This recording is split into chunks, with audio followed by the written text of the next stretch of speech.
É um prazer estar aqui e falar sobre esse tema tão importante. Obrigado pelo convite. E como já foi falado, né, ter dor crônica é um grande desafio. É um paciente que sofre muito. É uma pessoa que não consegue dormir porque está com dor, e o sono é fundamental para tratar o quadro dessa paciente. É uma paciente que às vezes chega no consultório da nutricionista já com sofrimento e assim, a minha última esperança está aqui, e muitas vezes ela ainda vai com um sofrimento maior ainda. Eu já sinto dor o tempo todo e ainda vai me privar de comer, que é um prazer que nós temos, né? Então, assim, diante de um paciente desse estilo, a gente tem que ter um acolhimento muito grande como profissional para ir dar os passos de acordo com o que esse paciente consegue cumprir. Mas, ao mesmo tempo, não dá para negligenciar a importância do tratamento nutricional. Esse paciente ele precisa, sim, ter um cuidado nutricional, e quando a gente fala de cuidado nutricional, a gente está falando de uma alimentação, de uma nutrição específica, que vai controlar aquele quadro inflamatório exacerbado que esse paciente se encontra. E se eu pudesse começar de um ponto, eu começaria falando da saúde intestinal. Não tem como falar de dor crônica sem falar de intestino, uma vez que a gente tem uma conexão direta de intestino-cérebro. Então, o que acontece nos nossos pensamentos, no nosso cérebro, vai impactar no intestino, assim como o que está lá no intestino vai impactar no nosso cérebro. O intestino desregulado, ele vai aumentar o quadro de dor desse paciente e os sintomas que esse paciente tem. Às vezes a gente pensa que o intestino é só um órgão para evacuar, né? Para liberar ali as fezes. Tem pacientes que chegam a me falar que é até bom não ir no banheiro, fica 2, 3 dias sem, não, é até bom, nem ligo para isso. Isso é muito sério, porque tanto o intestino preso fica ali 2, 3, 4, 7, 10 dias sem ir ao banheiro, isso é muito grave, assim como quadros de diarreia, intestino preso, isso também é grave. O intestino ele não é um órgão só para excretar fezes. O intestino ele é importante para produzir hormônios, neurotransmissores. Nosso sistema imunológico depende de uma saúde intestinal adequada. O que acontece no intestino repercute no corpo todo. Então, não tem como a gente controlar uma dor crônica se a gente não tiver saúde intestinal. Não tem como reduzir a inflamação se esse intestino não estiver saudável. E, infelizmente, hoje a gente vive um quadro que as pessoas estão com excesso de gordura corporal, e aí não falo que é uma pessoa, às vezes, obesa, porque às vezes ela pode não ser obesa, ela pode estar até dentro do peso padrão, mas ela está com um quadro de excesso de gordura corporal.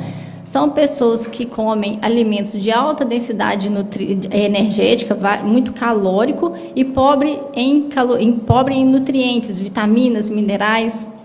Hoje saiu até um estudo mostrando que as pessoas não comem mais comida. Aí pode falar, nossa, mas não come mais comida? Claro que eu como.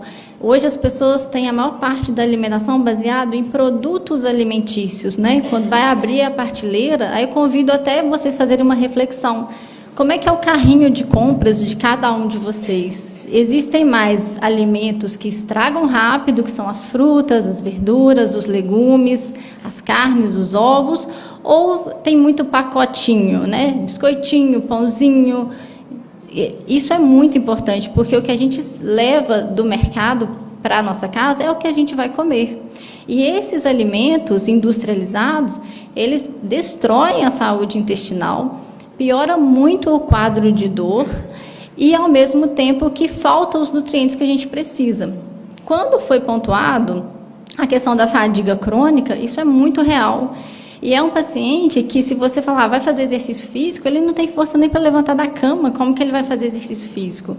E de onde vem essa fadiga crônica? Essa fadiga crônica vem de disfunção mitocondrial. As mitocôndrias é onde a gente tem ali a nossa produção de energia. Se esse paciente está desnutrido, se esse paciente não tem uma saúde intestinal adequada, ele não consegue absorver os nutrientes e está ali um grau de inflamação exacerbada no corpo dele, as mitocôndrias não vão funcionar, não vai ter produção de energia, é como se a fábrica de produção de energia estivesse fechada. Então, realmente, é uma paciente que ela não consegue fazer as atividades do dia a dia com falta de energia real, além do quadro de dor. Então, são condições que vão se somando. O paciente, muitas vezes, ele não chega para a gente só com uma coisinha, né? Ele chega com várias questões. Imagina um paciente com obesidade, excesso de gordura corporal, com o intestino debilitado, com quadro de fibromialgia. Chega numa questão que a gente faz, por onde começar, né? Esse paciente ele tem que fazer uma mudança radical na vida dele. E é fácil fazer mudança de estilo de vida? Eu falo que hoje a gente vê que a maioria das doenças, elas precisam dessa mudança de estilo de vida, né? É essencial. Não dá para jogar tudo para a conta do médico e falar, me passa uma medicação, qual remédio que vai melhorar. Não vai melhorar, não vai ser eficiente 100%. A gente precisa de ter uma mudança de estilo de vida. Mas claro que é cada um no seu tempo, cada um dando um passinho que dá conta de dar. Então, quando pensa em nutrição, eu tento desmistificar muito isso com as minhas pacientes, daquela nutrição que é para radicalizar, né? Que vai me proibir, vai cortar tudo que eu gosto. Não corta tudo que as pessoas gostam, precisa sim de alguns limites, né? Que limites a gente precisa para tudo na vida, mas o mais importante é o que você vai precisar de incluir no dia a dia. Chega no meu consultório, as pessoas não tomam água. Isso é um absurdo. Como é que o intestino funciona sem água? Como é que você tem energia? Aí uma paciente reclama de enxaqueca, mas não toma água. É uma pessoa que está cansada e está desidratada. Então, assim, né? Eu pergunto, segunda pergunta, quantas frutas vocês comem por dia?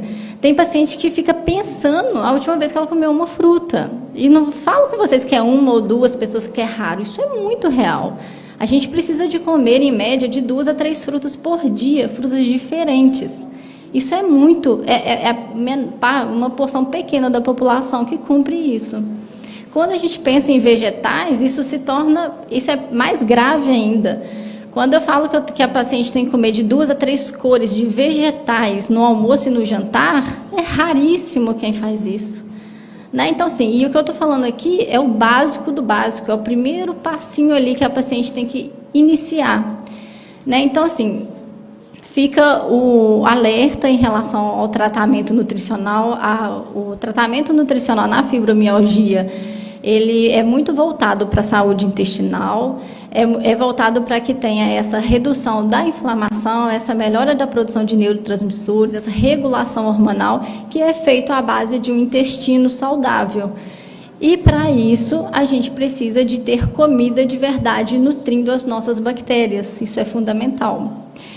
E, aos poucos, a pessoa vai, sim, se recuperando, melhorando ali a microbiota, vai conseguindo absorver melhor os nutrientes e, aos pouquinhos, ela vai recuperando a saúde mitocondrial e tendo um pouquinho mais de energia no dia a dia, controlando a dor, automaticamente melhorando o intestino. Ela vai melhorar o sono, vai reduzir a dor, vai conseguir dormir melhor e nada melhor que uma boa noite de sono para melhorar o quadro de dor e melhorar o quadro de fadiga. Então, assim, nós somos sim uma teia, estamos todos conectados, não é uma coisa só, né? Não é um alimento só, não existe uma dieta para fibromialgia, isso não existe, mas, né, é baseado nesses pilares que eu citei. E é isso. Eu acho que em relação ao tratamento nutricional, o que eu queria que ficasse claro que não tem nenhuma dieta mirabolante, nenhuma dieta de alto custo, alta complexidade, mas que a gente partir ali do básico, que é um consumo de frutas, verduras, legumes e uma boa hidratação. Com certeza esse é o passo principal. E claro que a gente tem suplementos, tem tratamentos assim, né, em fases mais avançadas da condição que a gente vai complementando de acordo com a individualidade de cada paciente.